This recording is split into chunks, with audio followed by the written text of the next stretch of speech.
Chaque année, des millions de jardiniers achètent de l'engrais en pensant que c'est le secret de la croissance. Ils ajoutent de l'azote, du phosphore et du potassium et se demandent pourquoi les plantes tombent encore malades. On vous a appris à traiter les symptômes et non la racine de votre problème de fertilité. La forêt derrière chez vous s'épanouit sans le moindre sachet de produits chimiques. Son sol est vivant, grouillant d'ouvriers invisibles qui s'activent 24 heures sur 24. Ces microbes extraient des minéraux, captent l'azote et fournissent de la nourriture gratuite aux racines. Le secret réside dans le carbone, l'eau et l'abri. On ne vous a simplement pas donné le mode d'emploi. Imaginez un jardin qui produit sa propre fertilité chaque jour pour $0. Ce n'est pas un fantasme. C'est la biologie, la physique et la conception travaillant de concert. En quelques minutes seulement, vous apprendrez comment créer votre propre jardin zéro. Chaque année, le marché mondial des engrais synthétiques dépasse les 200 milliards de dollars. Parallèlement, 50% de tous les engrais appliqués ne sont jamais utilisés efficacement par les plantes. Les résidus sont lessivés dans les souterraines ou s'évaporent dans l'atmosphère. Cette dépendance aux engrais chimiques a débuté au 20e siècle avec le procédé Haber-Bosch. Les chimistes allemands Fritz Haber et Karl Bosch ont appris à extraire l'azote de l'air en utilisant des pressions et des températures élevées. Ce procédé consomme d'énormes quantités d'énergie et de gaz naturel. On vous a fait croire que la fertilité s'achetait dans un sac en plastique. Vous voyez une feuille jaune et vous achetez de l'azote. Vous voyez une tige fragile et vous achetez du potassium. Mais personne n'explique pourquoi les plantes ne peuvent pas absorber les nutriments qui se trouvent déjà dans le sol. Le problème est systémique, pas chimique. Le sol contient tous les éléments nécessaires à la croissance des plantes, mais ils sont verrouillés sous des formes que les racines ne peuvent pas atteindre. Les engrais synthétiques agissent comme une drogue. Ils apportent un soulagement temporaire, mais aggravent le problème de fond. En achetant de l'engrais, vous souscrivez à un système défaillant. Vous devenez dépendant d'approvisionnement extérieur, au lieu d'apprendre à utiliser les ressources que la nature offre gratuitement. Personne n'a jamais fertilisé, arrosé ou désherbé la forêt derrière chez vous. Pourtant, elle est 10 fois plus productive et durable que votre jardin. Des recherches menées dans la forêt de Harvard, dans le Massachusetts, montrent que les forêts matures contiennent plus de matière organique dans le sol que les parcelles agricoles fertilisées. Le sol forestier fonctionne comme un système clos. Chaque feuille morte devient de la nourriture pour les organismes du sol. Chaque arbre mort devient un foyer pour les champignons et les bactéries. Rien ne se perd. Tout est recyclé et réintégré au cycle alimentaire. Les mesures montrent que le sol forestier contient entre 4 et 8% de matière organique. Un sol de jardin ordinaire en contient moins de 2%. Cette différence explique pourquoi les plantes forestières ne souffrent jamais de carences nutritionnelles. La forêt comprend la loi fondamentale de l'univers que nous avons oublié. L'énergie n'est ni créée ni détruite. Elle est seulement transformée. La lumière du soleil devient feuille. Les feuilles deviennent terreau. Le sol nourrit de nouvelles racines. Votre potager peut fonctionner selon les mêmes principes. Il vous suffit de comprendre que la nature a déjà résolu le problème de la fertilité il y a des millions d'années et de copier sa solution dans votre jardin. Imaginez un jardin qui produit son propre carburant 365 jours par an pour $0. De tels systèmes existent déjà à travers le monde. Des fermes en permaculture en Australie, aux forêts nourricières au Kenya. Ces projets prouvent que l'abondance est le résultat de la conception et non du capital. En Australie, l'agriculteur Bill Mollison a créé une ferme de 10 acres qui nourrit une famille de 5 personnes sans dépenser $1 en engrais. Son secret est de comprendre. comment les systèmes naturels créent et font circuler les nutriments par des processus biologiques. L'agricultrice Kenyan Wangari Maathai a transformé des terres dégradées en un jardin productif en utilisant uniquement des plantes indigènes et de l'eau de pluie. Ces méthodes reposent sur la restauration de la biologie du sol plutôt que sur l'introduction d'intrants externes. Le jardin zéro fonctionne comme une banque biologique. Au lieu de retrait constant de nutriments, le système crée des dépôts par le cycle du carbone, la fixation de l'azote et la mobilisation des minéraux. Chaque élément du système travaille à l'augmentation de la fertilité. Ce n'est pas une utopie. C'est l'application des lois de la physique et de la biologie au jardinage. Vous cessez d'être un consommateur d'engrais pour devenir le concepteur d'un écosystème qui se nourrit et se développe de lui-même. Il existe une différence profonde entre la simple terre et le sol. La terre est ce qui reste après la destruction de la biologie. Le sol est un organisme vivant, respirant et palpitant, doté d'indicateurs de santé mesurables. Pourcentage de matière organique, biomasse microbienne et capacité d'échange cationique. Il y a plus d'organismes dans une cuillère à café de sol sain qu'il n'y a d'êtres humains sur Terre. Ces chimistes microscopiques peuvent extraire des minéraux de la roche solide, capter l'azote directement de l'air et le livrer gratuitement aux racines. Mais ils ne travaillent que sous certaines conditions. Un sol sain contient 4 à 6% de matière organique. Une terre morte en contient moins de 1%. Cette différence détermine si votre jardin va s'épanouir ou simplement survivre sous perfusion chimique. Imaginez un jardinier des éléments en échange de glucides provenant de la plante. Les recherches montrent qu'un gramme de sol sain contient jusqu'à 1 milliard de cellules bactériennes et des centaines de mètres de filaments fongiques. Ces organismes font circuler les nutriments plus efficacement que n'importe quel système d'engrais chimiques. Les nématodes prédateurs chassent les bactéries et les champignons, libérant de l'azote sous une forme accessible aux plantes. Les vers de terre transforment la matière organique et produisent des coprolites, un lombricompost dont la concentration en nutriments est 5 fois supérieure à celle du sol environnant.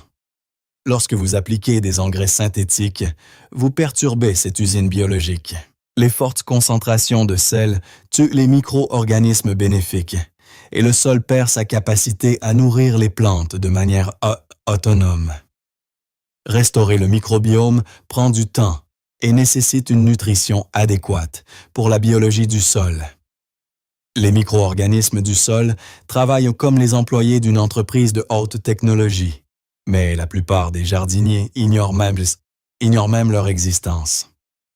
Pour faire fonctionner une usine d'engrais biologiques, les microbes ont besoin de 3 choses: l'abri, l'eau et le carbone en guise de salaire. Chaque type d'organisme du sol possède sa propre fiche de poste. Les fixateurs d'azote captent de l'azote gazeux et le transforment en ammonium. Les mobilisateurs de phosphate dissolvent les formes liées du phosphore et les rendent assimilables par les racines. Les décomposeurs de cellulose transforment les résidus végétaux en humus. La docteure Ellen Ingham, de l'Université de l'Oregon, a démontré qu'un microbiome de sol actif peut fournir aux plantes tous les nutriments dont elles ont besoin sans apport extérieur. Son équipe a mis au point des thés de compost qui restaurent l'activité biologique des sols dégradés en quelques semaines. Le problème de la plupart des jardins n'est pas un manque de nutriments, mais un manque d'emploi pour les micro-organismes. Un sol nu sans paillis est comme un immeuble de bureau sans chauffage ni électricité. Personne ne voudra y travailler. Pour embaucher une main-d'œuvre biologique, commencez par créer un environnement de travail confortable. Couvrez le sol d'une couverture carbonée de feuilles et de paille. Assurez une humidité constante et cessez d'utiliser des pesticides chimiques qui tuent vos meilleurs ouvriers. Dans le monde moderne, le carbone est devenu un déchet. Les feuilles mortes sont mises dans des sacs et déposées au bord de la route. Les tontes de pelouse sont emportées vers une décharge et les branches taillées sont brûlées dans des feux de joie. C'est insensé. Chaque feuille à fonce-feuille a fonctionné comme un panneau solaire, stockant l'énergie du soleil sous une forme physique. Le marc de café contient 2% d'azote et est totalement gratuit dans n'importe quel café. Les feuilles mortes contiennent entre 1,5 et 2% d'azote, selon l'espèce de l'arbre.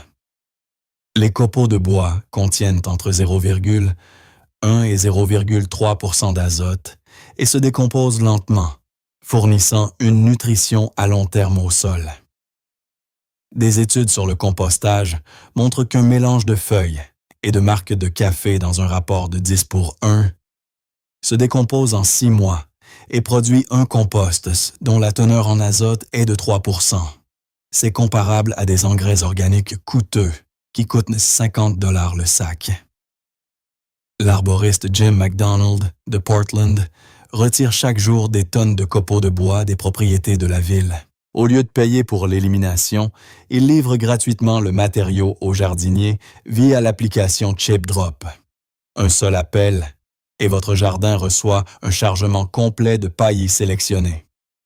Lorsque vous jetez un sac de feuilles, vous jetez de l'énergie solaire gratuite, emballée sous une forme facile à transporter.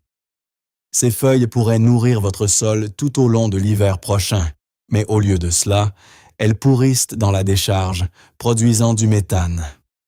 Regardez le sol de la forêt. Il ne reste jamais nu. Il est toujours couvert d'une couche épaisse et spongieuse de matière organique en décomposition. C'est la peau de la forêt, son enveloppe protectrice et nourricière. Des études sur la litière forestière montrent qu'elle maintient la température du sol 10 degrés Celsius plus fraîche en été et 5 degrés Celsius plus chaude en hiver. La couverture carbonée fonctionne comme un tas de compost directement sur la plate-bande.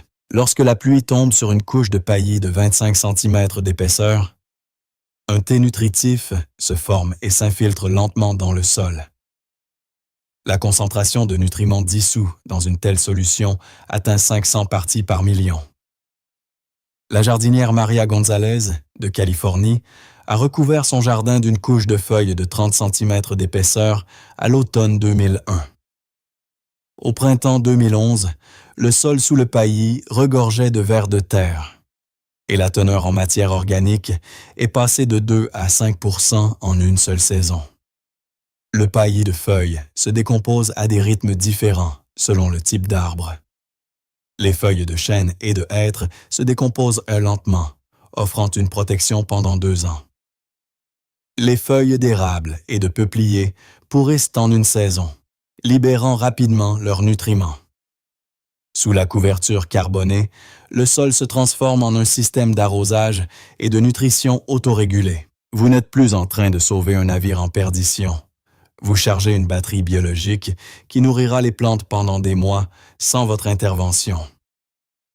La plupart des gens croient que le jardin doit être soigné. Des rangées droites et un sol nu entre les plantes semblent être le signe d'un bon entretien. Cette approche mène à une faillite biologique. Un jardin zéro utilise des plantes batteries dynamiques avec des racines pivotantes profondes. La consaude enfonce ses racines jusqu'à 3 mètres de profondeur, extrayant le potassium de la roche-mère. Le mûrier atteint la nappe phréatique à une profondeur de 5 mètres. Même les pissenlits, que la plupart considèrent comme des mauvaises herbes, extraient le calcium et le fer des couches de sol inaccessibles aux plantes cultivées. Le biologiste David Holmgren, d'Australie, a développé le système des guildes en permaculture en 1978. Son principe: au lieu de supprimer les plantes, utilisez-les comme des pompes vivantes qui font remonter les minéraux des profondeurs de la terre vers la surface. Lorsque les feuilles de consoude atteignent leur taille maximale, elles sont coupées et laissées sur place. La masse verte est coupée au sécateur et placée autour des tomates ou des arbres fruitiers. La plante ne souffre pas. Au contraire, elle est stimulée par une nouvelle croissance et une formation racinaire plus active. C'est de l'intégration verticale biologique. La plante effectue le travail d'extraction minière en profondeur. Le soleil fournit l'énergie nécessaire à la croissance, et votre seul travail est de jouer le rôle de régulateur de trafic avec une paire de sécateurs. Vous collectez le ciel et les entrailles de la terre pour nourrir la surface. Les plantes batteries fonctionnent à la fois comme des composteurs vivants et des transporteurs de nutriments. Le système racinaire de la consoude extrait 10 fois plus de potassium du sous-sol que ce que ses feuilles peuvent absorber. L'excès de minéraux s'accumule dans les tissus végétaux jusqu'à une concentration de 4% du poids sec. Une étude des cartes pédologiques avant et après la mise en œuvre du système de coupe et paillage montre des résultats surprenants. La teneur en potassium disponible dans les 20 premiers centimètres du sol augmente de 50% en 2 ans. La concentration d'azote organique augmente de 30%. L'agriculteur Joël Salatin, de Virginie, applique ce principe sur sa ferme de 200 acres.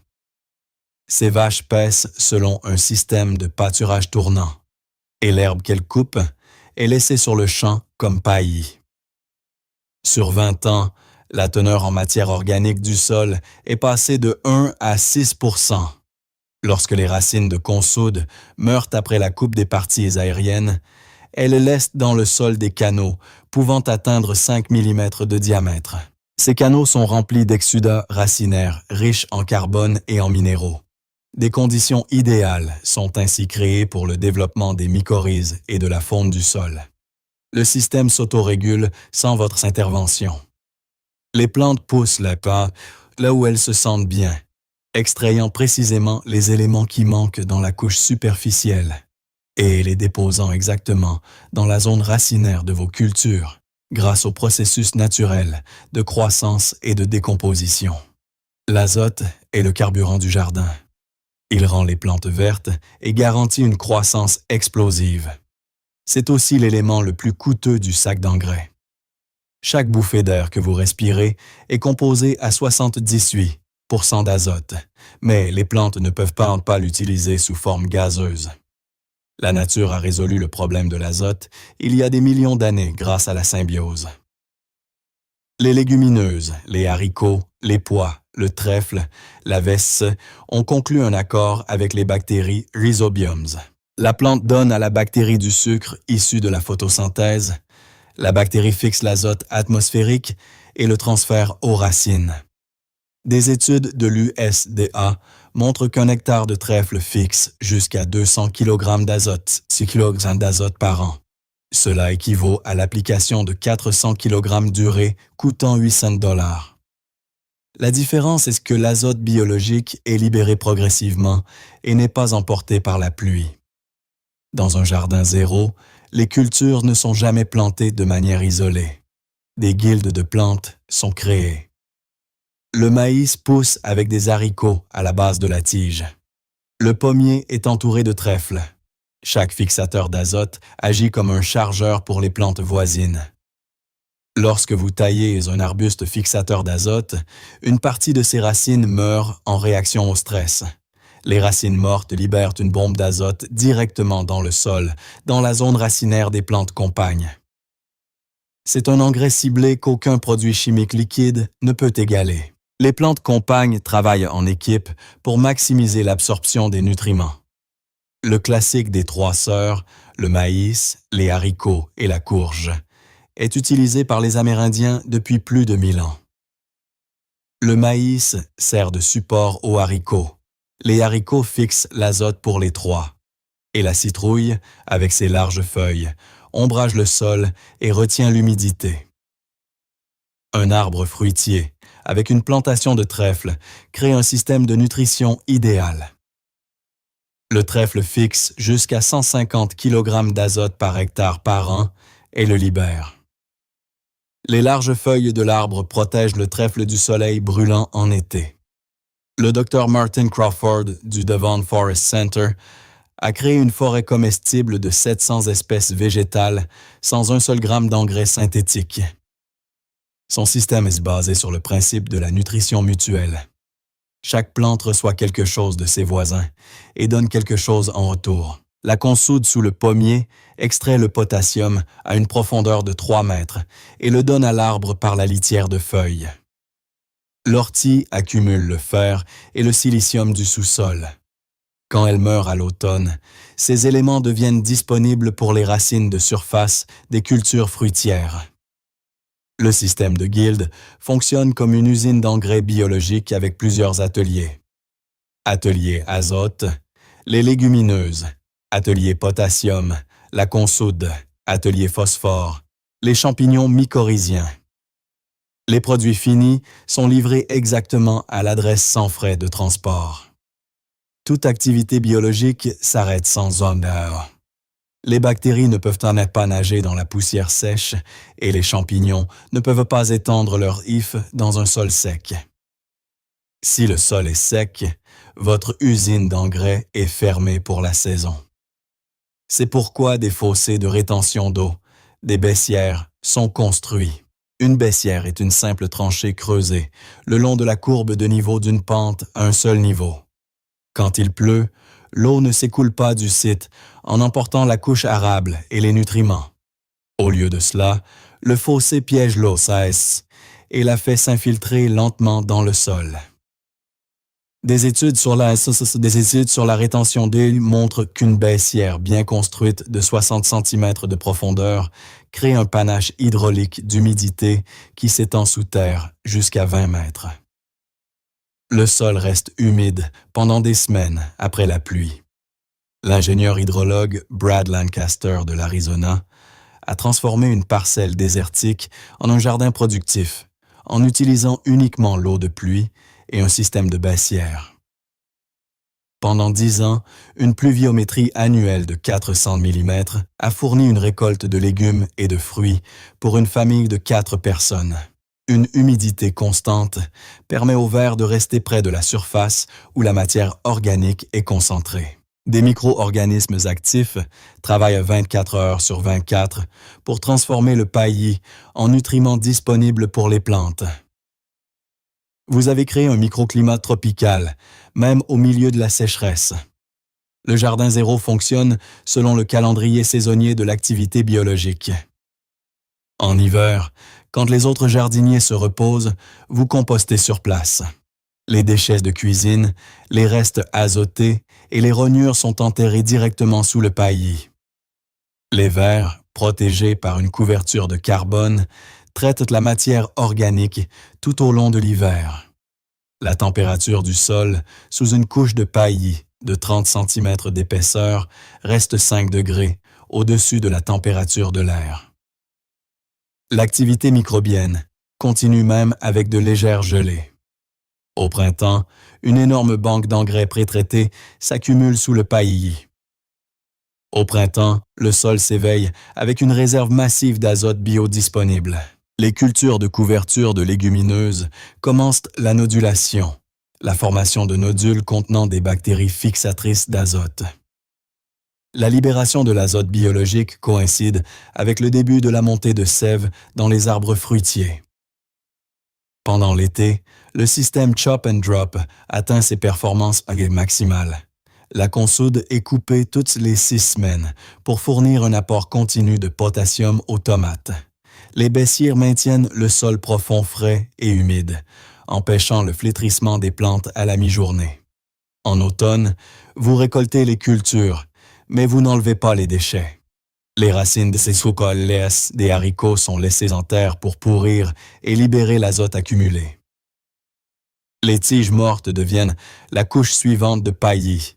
Les feuilles des rues sont collectées pour le compostage hivernal. Le cycle est terminé. L'industrie des engrais fonctionne sur votre ignorance. Elle repose sur le fait que vous ne savez pas qu'il y a de l'azote dans l'air, des minéraux dans les roches, et que le déchet est une invention humaine. Quand vous construisez un jardin zéro, vous subvertissez le cycle de consommation.